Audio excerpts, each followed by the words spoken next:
Smart meter ইস্যুতে বিদ্যুৎ কার্যালয়ে ঘেরাও করে কংগ্রেস কর্মীদের প্রতিবাদ কর্মসূচি পাথারকান্দিতে।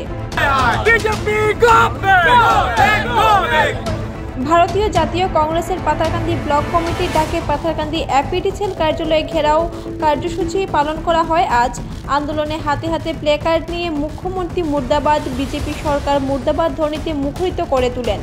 প্রথমে জাতীয় সড়ক পরিক্রমা করে বিদ্যুৎ কার্যালয়ের সামনে ধর্নায় বসেন কংগ্রেস কর্মীরা। 2 ঘন্টা প্রতিবাদের পর জেলা কংগ্রেস সভাপতি রজত চক্রবর্তীর নেতৃত্বে পাথারকান্দি এপিডিসিএল আধিকারিকের সাথে বৈঠকে বসেন এবং স্মার্ট মিটার অতি সত্বর তুলে নেওয়ার দাবিতে একটি স্মারকপত্র তুলে দেন। পরবর্তীতে সাংবাদিকদের মুখোমুখি হয়ে প্রতিবাদকারীরা জানান, অনতিবিলম্বে স্মার্ট মিটার তুলে না নিলে তারা গণতান্ত্রিক পদ্ধতিতে বৃহত্তর আন্দোলন গড়ে তুলবে বলে হুঁশিয়ারি করে। ধর্ণা কর্মসূচিতে কংগ্রেসের জেলা সভাপতি রজত চক্রবর্তীর সাথে প্রাক্তন বিধায়ক মনিলাল গোয়ালা, রফিক উদ্দিন, পরশুরাম কানু, প্রতাপ সিনহা পিলু, প্রদীপ গোয়ালা, ব্রিজেশ কুমার রায়, কবির আহমেদ, সাইদি হোসেন সহ পাথারকান্দি ও লোয়ারপুরা ব্লক কংগ্রেসের পদাধিকারীরা উপস্থিত ছিলেন। বিজেপি হায় হায় হায় হায় হায় বিজেপি হায় হায় হায় হায় হায় হায় BJP government go back that why you have done it. Not suffering. Not suffering. Consumer suffering. Yes. Without notice, without order, they are forcefully impose the prepaid meter. Now already you have said it. আচ্ছা শুনুন একটা কথা, ভারতবর্ষের যত জায়গায় এটা install করার চেষ্টা করা হয়েছে, please silent. Domestic, so far domestic connection is concerned, domestic or ব্যাপারে কিন্তু এটা না। This smart meter, এটা for the commercial purpose it may use. Example is Gujarat. গুজরাটে মানুষে মারাত্মকভাবে ডিনাই করছে এবং stop, Gujarat government has stop the matter, UP also, সব জায়গাতে। So we are very much surprised about our honourable chief minister that he is saying that we will install smart meter, at the same time we will install another meter, Parallel meter. Regional meter. মানে he is just মানে আমার আসামের জনগণকে নিয়ে মুখ্যমন্ত্রী একটা খেলা আরম্ভ করছে। হ্যাঁ, তো আমরা এই খেলা মানে কংগ্রেস 140 বছরের দল, আমার প্রেসিডেন্ট এবং আমরা উই আর টোটালি ইউনাইটেড। আমরা গণতান্ত্রিক পদ্ধতিতে আন্দোলন করে যত সময় পর্যন্ত স্মার্ট মিটারটা উইথড্র হইছে না, তত সময় পর্যন্ত দিস মুভমেন্ট উইল কন্টিনিউ এবং এটা ফেস ব্যানারে চলবে। ঠিক আছে, now we will submit one memorandum before you and আরেকটা কথা হইছে, ভারতীয় জাতীয় কংগ্রেসের পক্ষ থেকে দীর্ঘদিন থেকে আসামের মাননীয় মুখ্যমন্ত্রী এবং ওনার সরকারের যে অগণতান্ত্রিক সিদ্ধান্ত, যে আসাম রাজ্যে প্রত্যেকের বাসগৃহে স্মার্ট মিটার স্থাপন করার যে সিদ্ধান্ত নিয়েছেন, এর বিরুদ্ধে ইতিমধ্যে সমগ্র রাজ্যে আন্দোলনের সূচনা করা হয়েছে।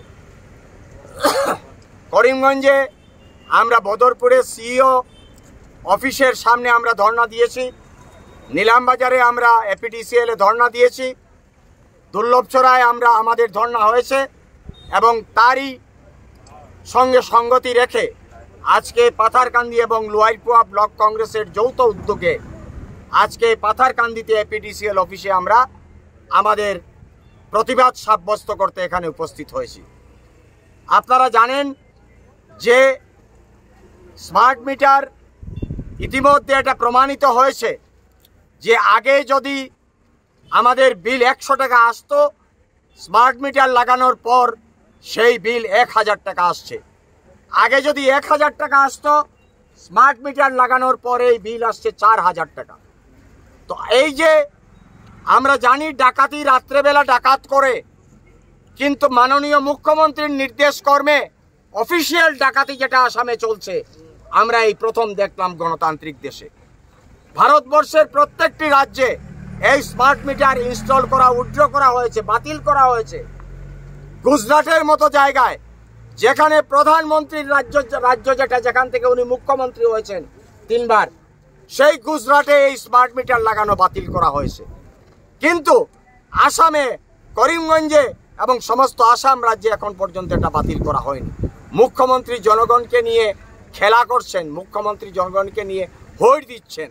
তো আমরা কংগ্রেস 140 বছরের দল, 140 বছর সম্পূর্ণ যৌবন নিয়ে কংগ্রেস ভারতবর্ষের মধ্যে দাঁড়িয়ে আছে এবং এবারের লোকসভা নির্বাচনে ভারতবর্ষের মানুষ রাহুল গান্ধীকে বিরোধী দলনেতা প্রতিষ্ঠিত করার জন্য ভোট দিয়েছেন।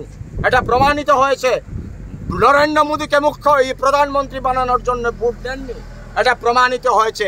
অযোধ্যা থেকে শুরু করে উত্তরপ্রদেশের যে জনগণ আছেন তারা যে ভোট দিয়েছেন তারা প্রমাণিত করেছেন রাহুল গান্ধী সমগ্র ভারতবর্ষের মানুষের আত্মচিৎকার এবং কান্নার কথা লোকসভায় তুলে ধরার জন্য।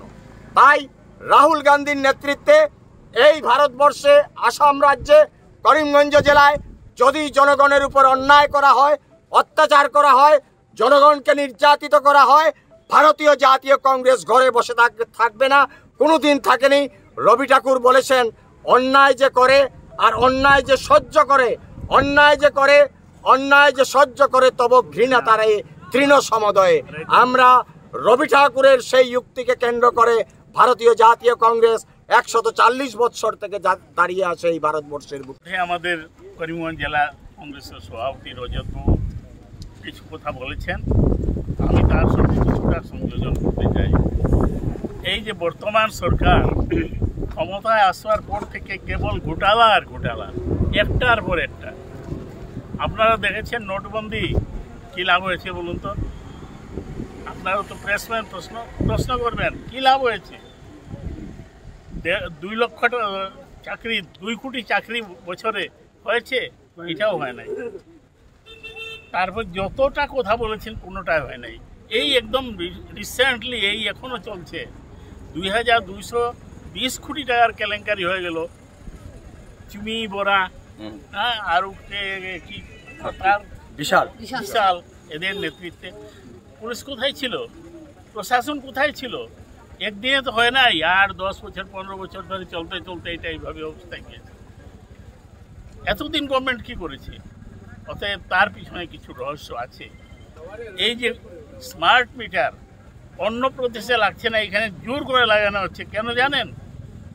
একজন লোককে সন্তুষ্ট করার জন্য। কে সেই লোকটা? গৌতম আদানি। এই কদিন আগে আপনারা পত্রিকায় দেখেছেন 45,000 কোটি টাকা তার মাফ করে দেওয়া হয়েছে, ঋণ মাফ করে দেওয়া হয়েছে। এই জন্য আমি বলছি যদি এখন ভারতবর্ষে সবচেয়ে গরিব কেউ থাকে তাহলে এটা গৌতম আদানি। গরিবের মাফ করা হয়, কার মাফ করা হয়েছে?